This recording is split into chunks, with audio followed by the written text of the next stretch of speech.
بعد فعن أنس رضي الله عنه قال قال رسول الله صلى الله عليه وسلم تلك صلاة المنافق يجلس يرقب الشمس حتى إذا اصفرت وكانت بين قرني الشيطان قام فنقر أربعة لا يذكر الله إلا قليلا رواه مسلم۔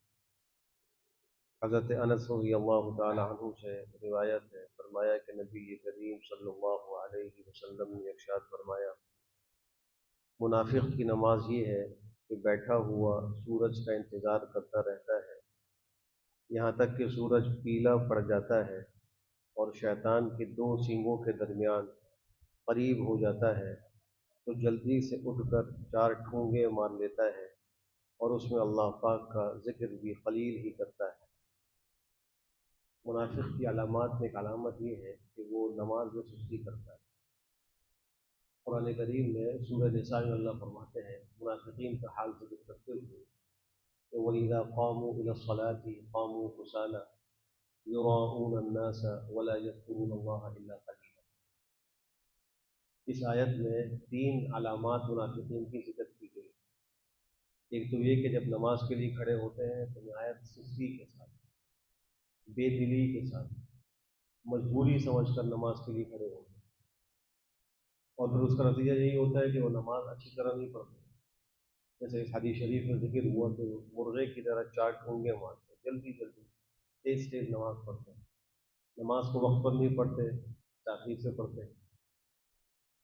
اور دوسری علامت جو ذکر فرمائی کہ یراؤن الناس، لوگوں کو دکھانے کے لیے پڑھتے، ریاکاری، ریاکاری یہ بھی منافقوں کی علامت ہے۔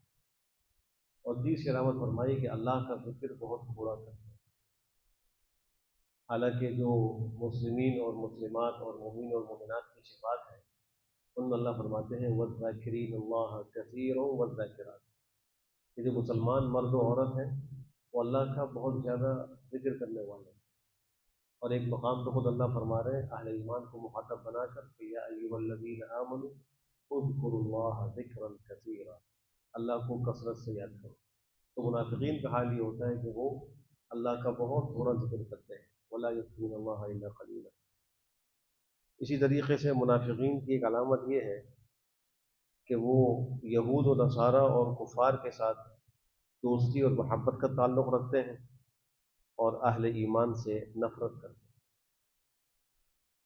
قرآن کریم میں اللہ فرما رہے ہیں کہ بشر المنافقین بأن لهم عذابا علیم الذین یتخذون الکافرین اولیاء من دون المؤمنین ایبتغون عندهم العزة فإن العزة للہ جميعا۔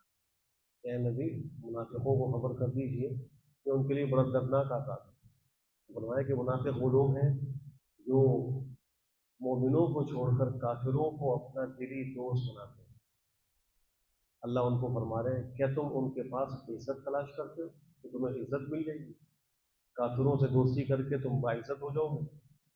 یاد رکھو کہ ساری کی ساری عزت یہ اللہ کے قبضے قدرت ہے۔ عزت دینے والا بھی اللہ ہے اور ذلیل کرنے والا بھی اللہ ہے۔ جس کو چاہتا ہے تعز من تشاء وتذل من تشاء، جس کو اللہ آپ چاہتے ہیں عزت دے دیتے ہیں، جس کو آپ چاہتے ہیں ذلیل کر دیتے ہیں۔ تو اگر کسی کو عزت کی تلاش ہو تو وہ اللہ کی طرف رجوع کرے، اللہ کے احکام کو مانے، ورنہ اللہ اس کو ایسی جگہ پہ ذلیل کریں گے جہاں اس کو ذلت کا کوئی شبہ بھی نہیں ہوگا۔ اور اگر وہ اللہ کا فرمانبردار ہوگا تو اللہ اس کو ذلت کے مقامات پر بھی عزت عطا فرمائے گا، اس کا سر اونچا کرے گا۔ تو منافقین کی ایک علامت یہ ہے۔ ایک علامت یہ بھی منافقین کی کہ مسلمانوں کی راحت سے پریشانی اور مصیبت سے خوشی، جب دیکھتے ہیں کہ مسلمانوں کو اچھی نعمتیں مل رہی ہیں، سکون حاصل ہو رہا ہے، تو منافقین کو یہ برداشت نہیں ہے، وہ چاہتے ہیں کہ مسلمان تکلیف پڑے رہیں۔ غزوہ احد کے موقع پر جو منافقین کا حال تھا اللہ نے اس کے تذکرے میں فرمایا کہ ان تمسسکم حسنۃ تسؤہم وان تصبکم سیئۃ یفرحوا بہا، اگر تم کو کوئی اچھائی پہنچتی ہے، کوئی نیکی، کوئی غنیمت، کوئی فتح پہنچتی ہے تو ان کو بہت برا لگتا ہے، وہ غمگین ہو جائے، ان کو افسوس ہوتا ہے۔ اور اگر تم کو کوئی مصیبت پہنچے، مثلا شکست ہو جائے، مثلا شہادتیں ہو جائیں، نقصان ہو جائے، تو کہتے ہیں اس سے بڑا خوش ہوتا ہے۔ تو مسلمانوں کی راحت سے ان کو خوشی نہیں ہوتی، مسلمانوں کی مصیبت سے ان کو خوشی ہوتی۔ یہ سب منافقین کی علامات ہیں۔